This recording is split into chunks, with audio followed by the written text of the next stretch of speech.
पिछले दिनों वक्फ commitment bill के खिलाफ मैंने एक विरोध प्रदर्शन किया था और देश की राष्ट्रपति महोदया को एक ज्ञापन भी दिया था जिलाधिकारी के माध्यम से। उस दिन भी मैंने प्रेस के माध्यम से कहा था, चूंकि ये बड़ी लड़ाई है और देश प्रदेश के साथ साथ अलीगढ़ में भी वक्फ की संपत्तियां हैं, इस लड़ाई को लड़ने के लिए अपनी संपत्ति, अपनी विरासत को बचाने के लिए जो संपत्ति हमारे बुजुर्गों ने हमें दी है, जो हमारी विरासत है, उसको सरकार छीन न ले।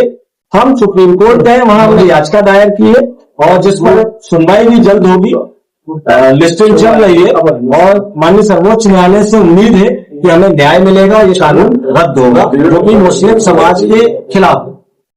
जो रिट आपने डाली है वो डीएसपी की तरफ से डाली गई है या आपने स्वयं सलमान शाहिद की हैसियत से? मैंने स्वयं सलमान शाहिद की हैसियत से डाली है, क्योंकि मैं बहुजन समाज पार्टी से महापौर प्रत्याशी रहा हूं और बहुजन समाज पार्टी में सक्रिय भी हूं और बहन कुमारी मायावती जी का भी स्पष्ट कहना है कि हम हमारी पार्टी वक्फ बिल अमेंडमेंट के खिलाफ है।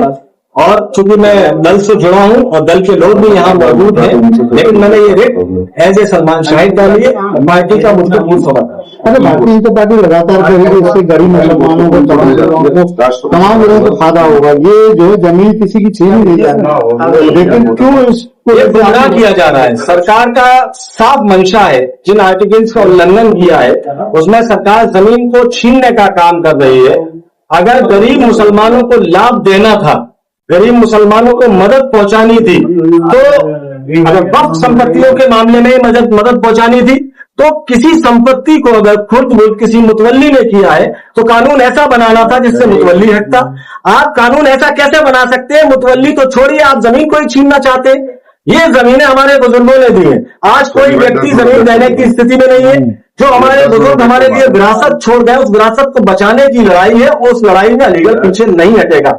रहा सवाल गरीब मुसलमान को मदद पहुंचाने का, अगर सरकार की मंशा गरीब मुसलमान को मदद पहुंचाने की थी तो उस वक्त मदद पहुंचाई होती जब उसके साथ विशेष धर्म का जानकर मॉब लिंचिंग हो रही थी।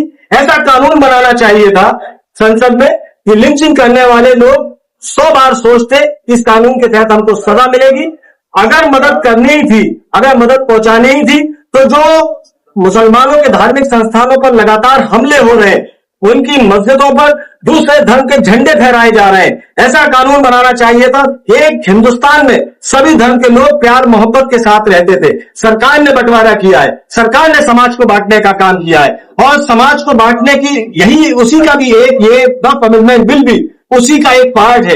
सरकार समाज को बांटना चाहती है और सब समाज के लोग यहाँ बैठे हुए प्रेस कॉन्फ्रेंस में आज सभी समाज के लोग हैं, जिसमें मुस्लिम भी हैं, हमारे धर्मगुरु भी हैं, हमारे मुफ्ती साहब भी हैं, हमारी पार्टी के कोऑर्डिनेटर भी है, पार्टी के पार्षद भी है, इमाम भी है। सभी लोग इसका विरोध करते हैं और कानूनी रूप से इस लड़ाई को मजबूती से लड़ने के लिए हम सब लोग तैयार हैं और उम्मीद है ऊपर वाले से कि हमको इंसाफ मिलेगा। तो वैसे ही जैसे कह रहे हैं कि एक प्लेटफॉर्म के नीचे आए, लड़ाई को लड़े, कल वो बोल रहे थे इस बात को, तो क्या देखिए, जितने दल हैं, सेकुलर दल जितने भी हैं, उन सभी का समर्थन रहा। जब ये वोट पड़ा तो जिन लोगों ने इस बिल के खिलाफ वोट किया, हम सभी का आभार व्यक्त करते हैं और अपनी नेता का भी आभार व्यक्त करते हैं, बहन कुमारी मायावती जी का, और सभी से मांग करते हैं इस लड़ाई को सभी दल मजबूती से लड़े और जब सब दल मजबूती से मिलकर लड़ेंगे तो उम्मीद है कि हम लोगों को इंसाफ मिलेगा। ठीक, थैंक यू।